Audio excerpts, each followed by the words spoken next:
Hey guys, what is up? This is Rafeel. We're just doing a little live stream to go through the stuff that we actually picked up today. So today is like like it says in the title, is the 22nd of the 2nd, which is the birthday of my favorite Other Masked Cinderella Girls character, Miku Maekawa. So apart from that, of course, yesterday was new comic book day as well. So we do have our new comics to pick up, and we actually did receive a little package this morning, which was of my schoolgirl Madoka Nendoroid, which is really cool. One of the last few Madoka Nendoroids we actually needed to finish the collection. Missing Magical Girl Mami and Schoolgirl Homura. Obviously missing Devil Homura and Ultimate Madoka. But we're getting pretty close to having all the major released ones, which is pretty cool. So I've also, guys, if you want to see me do some reviews of these Nendoroids, please feel free to let me know. I'm looking to do another review of one very soon. You can check out Mami and Sayaka. Both have reviews up here on the channel. And a couple of years back, I did do the Kurumi Nendoroid if you want to see that.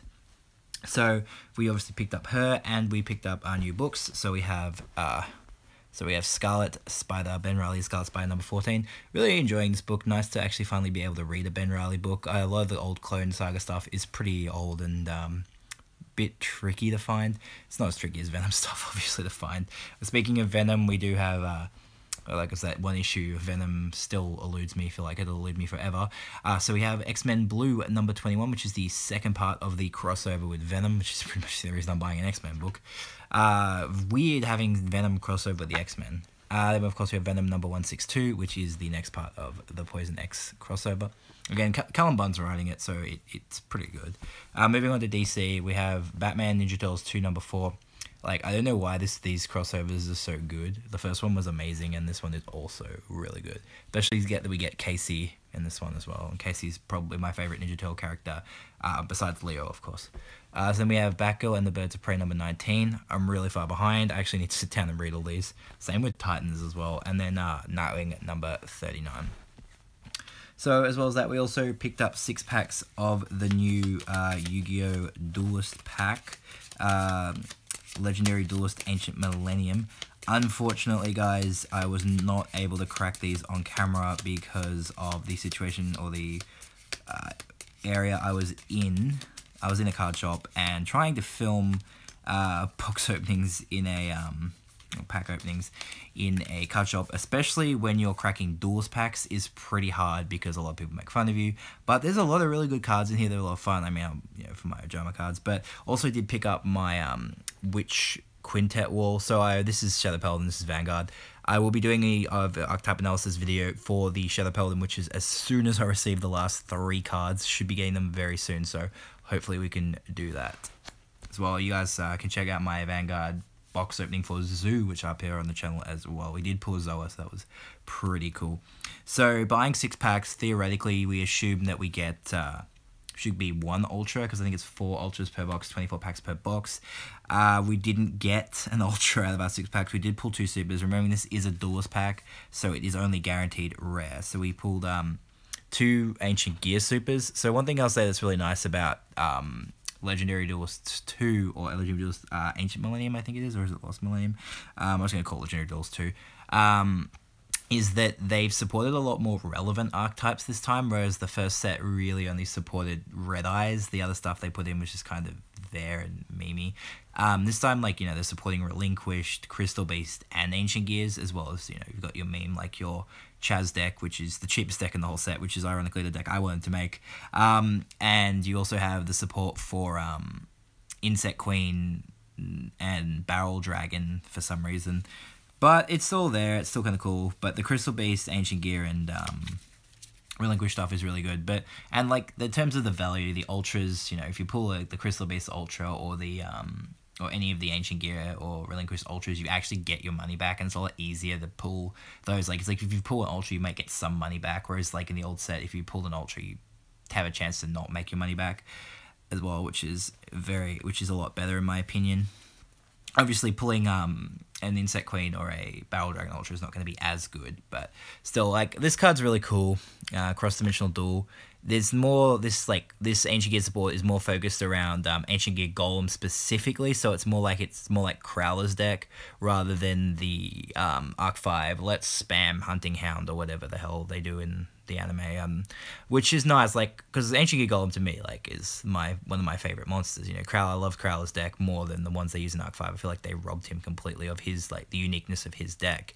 So it's really nice that we get to get some Ancient Gear support. And this artwork on this card specifically is pretty cool because it does feature protagonists, and any artwork that features protagonists is pretty cool. So you get to see Jaden, as much as I despise him, and Flaming Man, who's pretty cool, as well as Crowler and Ancient Gear Golem. So if I was building an Ancient Gear Golem deck, I'd definitely be running this card because just visually alone, I'm really happy that if I was going to pull any of the Ancient Gear Supers, definitely wanted to pull this one. And then we have this bizarre new Ancient Gear Golem fusion, which is able to float into Ultimate Ancient Gear Golem, as well as, and then can float into another Ancient Gear Golem. And if you like fuse it with 3 Ancient Gear Golems, it can like attack 3 times, which is pretty cool. So of course, now that's it for our supers. Moving on to the rares, I did pull 1 each of the 3 Ojama cards, which I needed for my Arm Dragon Cabot Cannon deck, because I do play the V to Z pieces, the Arm Dragons, and the Ojamas. I play everything in the one deck because I feel like it's cheating if you don't. I do run Fusion Tag, obviously, but I want to run everything just because I can. And like, I was playing with proxies of these to test the deck out for a long time, but now actually seeing these physical cards, I love the artwork on these cards. Like, these cards are cheap, like they're probably the cheapest rares in the whole set, but the artwork on them looks so good. I don't know why, I'm a little annoyed that they changed the name from Oja Modification to Oja Assimilation. Oja Matching got changed to Oja Match, which is kind of fine. And then Ojama Party got changed to Ojama Pajama. But I think that was just what they were translated as. They weren't the official names, obviously. But I feel like Oja Modification and Ojama Party are nicer than Ojama Pajama and Oja Modification. But these cards are still really, really nice.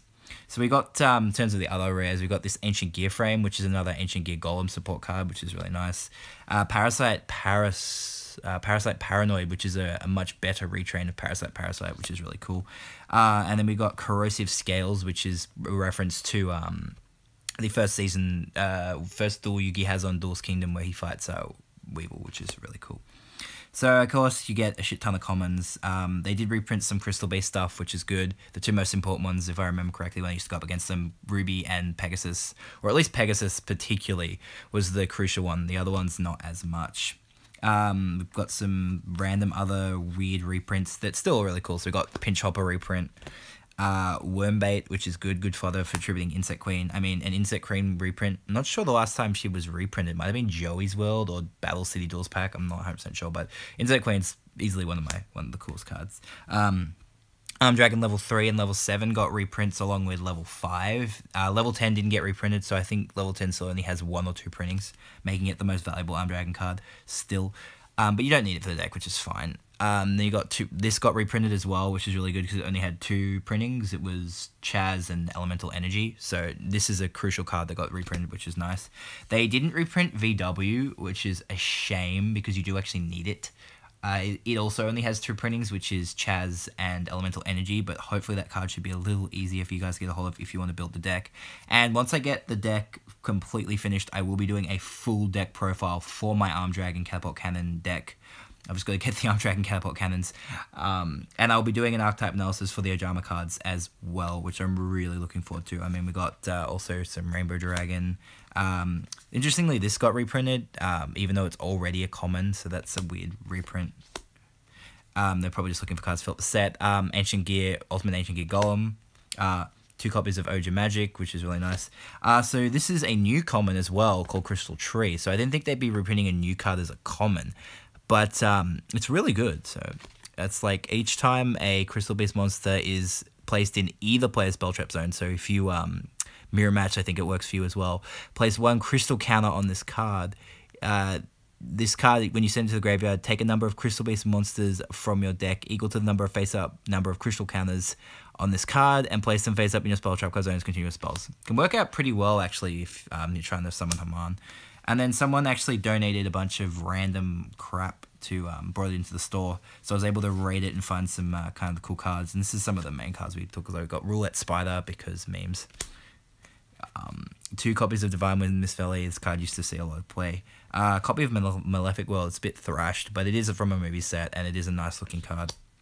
a Dark Dragon Ritual, 2 copies of the Psyframe field spell. I mean, you know, Psyframe's randomly shot up out of nowhere, so why not get the field spell for free while I can.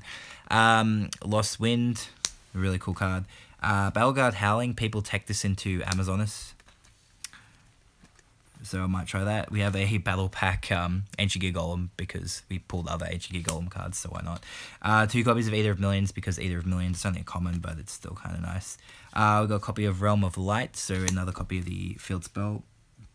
And then this really cool Skull Servant support, because Skull Servant is a very cool deck that I might like to try my hand at one day. But anyway, guys, that's just the stuff we got today. Again, happy birthday, Miku Maekawa, yay. If you haven't checked out my profile for her Weiss deck, which is the Astros deck, please feel free to do so. The deck is a lot of fun. Got to play a few games with it today. And thank you guys, and I'll catch you guys soon for my next archetype analysis, which will hopefully be on the Shadow Pelham, which is if I can get everything in time. As well as that, I will be doing a Ojama archetype analysis as soon as possible, and that deck profile will be up for you guys. Until then, catch you guys later.